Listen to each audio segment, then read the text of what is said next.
Many people believe that the Boston Celtics are a shoo-in to win tonight's rematch of last year's championship series. But it's not that simple. Stephen Curry's been resting for the last several days, and you can best believe that tonight, both teams are going to come ready to play and understand the symbolic importance of tonight's game. A win for Boston will shore up their confidence that they've made the necessary progress and matured in the ways that they need to in order to beat the reigning champs. If you recall going back to last year's championship series, the thing that really beat the Boston Celtics were turnovers and bad decisions and things that come with youth and just trying to figure things out. It's clear to me watching the Boston Celtics mature, especially during the Jayson Tatum era of this team, that they had some growing pains, some learning to do. They had to take their lumps.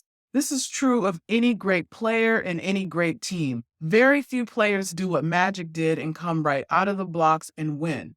Even a player like LeBron James or Kobe Bryant or Michael Jordan have to come in, and while they may dominate as rookies and as sophomore NBA basketball players, they just don't have the necessary wisdom that only can come with experience that you need to win a championship.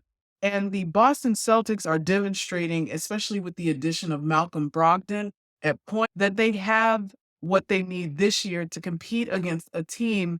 And despite their challenges so far to the start of the season, and I'm of course now talking about the Warriors, are still a team that you have to take seriously. And part of the reason why so many teams are beating them is because they do have a target on their back. They are the reigning champions. They have what you can argue is, or who you can argue is the best player in basketball in Stephen Curry. People are going to show up to play against them and going to be a challenge every night because even teams that are tanking want to beat them. So that is going to complicate things as well. But for the Boston Celtics, it's even more important that they win this game because, of course, they went up against them last year and lost a series that a lot of people, including myself, feel that they should have been able to win had it not been for all of the errors that they made. It wasn't skill gap. It was more of a knowledge gap that and a maturity gap that helped propel the Warriors over the Boston Celtics in last year's finals series. For Golden State, the most important thing will be the play of their supporting cast. That will be the key to winning this game. At this point, players like Stephen Curry and Giannis and Jokic and Luka and John Morant, you can't really stop them per se. You can disturb their shot. You can make them rely on their weaker hand. You can study their tendencies and try to anticipate the different moves that they're going to make. But ultimately, their skill level is so high that you can't really stop them. You can just try to slow them down. Now, as for everyone else on the Golden State Warriors, while they do have some great offensive weapons in players like Klay Thompson and Jonathan Kuminga and Jordan Poole, of course, and of course they have Draymond Green to help facilitate their offense and be the drill sergeant on defense. The other players on the Golden State Warriors do not present as much of a challenge on offense as Stephen Curry does. Now, that's no disrespect, again, to Klay Thompson or Jordan Poole because they're players that can get hot. It can easily drop 30 points on you on any given night. But defensively, the Celtics are an elite team, and athletically, they have the upper hand in most of the matchups outside of Stephen Curry. And you could even argue that there are defenders on the Boston Celtics who will be able to contend with Stephen Curry's offensive artillery. And that, of course, is yet to be seen. That's going to be one of the more interesting things to watch during this game. But one of the keys for the Celtics would be that they defend against the other players and help limit the offense of the other players on the Golden State Warriors team by playing, again, elite defense.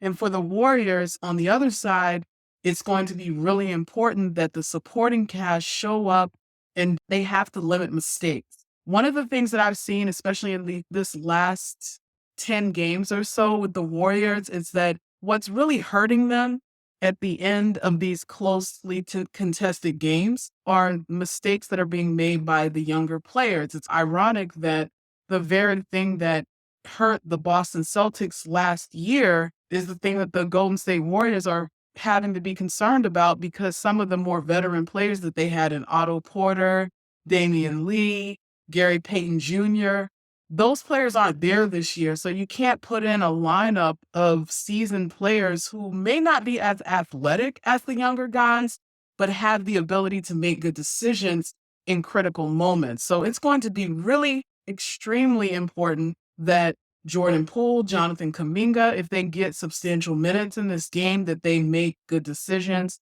take good shots, don't turn the ball over very much, because if the Boston Celtics are playing at the highest level that they have available to them with the level of talent that they have, it's going to be really hard to keep up with them if they're turning the ball over a lot and taking a lot of bad shots. There is absolutely no denying that based on the play of each of these teams in previous games, the Boston Celtics have a clear advantage. If all you're looking at is all of the games that they've played from the start of the season until today, Boston has had a better start to the season than the Warriors. I do have some predictions for this game. I do believe that Stephen Curry will come out firing on all cylinders and attempt to hit the Boston Celtics with a barrage of offense that helps to keep Golden State in this game. Sometimes Golden State comes out with the strategy of trying to involve other players and get other players going. I think they'll do some of that with Clay and Jordan Poole, but frankly, in this game, they don't have as much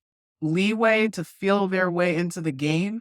They're going to have to come out punching, and I think they absolutely will do this by running a variety of plays for Steph. I think that Draymond Green will manage this game with an iron fist. He's going to be directing their offense and doing everything that he can to facilitate lots of offense early. And of course, they will be looking to limit Jaylen Brown and Jayson Tatum. The Boston Celtics are also going to come out looking to hit the Golden State Warriors early and get them in foul trouble, particularly Draymond Green, because in a game like this, Draymond Green is very valuable because it takes the pressure off of Stephen Curry to facilitate their offense. If they can take Draymond Green out of this game, it puts a lot more pressure on Steph and Clay, but particularly Stephen Curry, to not only be their primary offensive option, but to also facilitate the basketball, which he's capable of doing.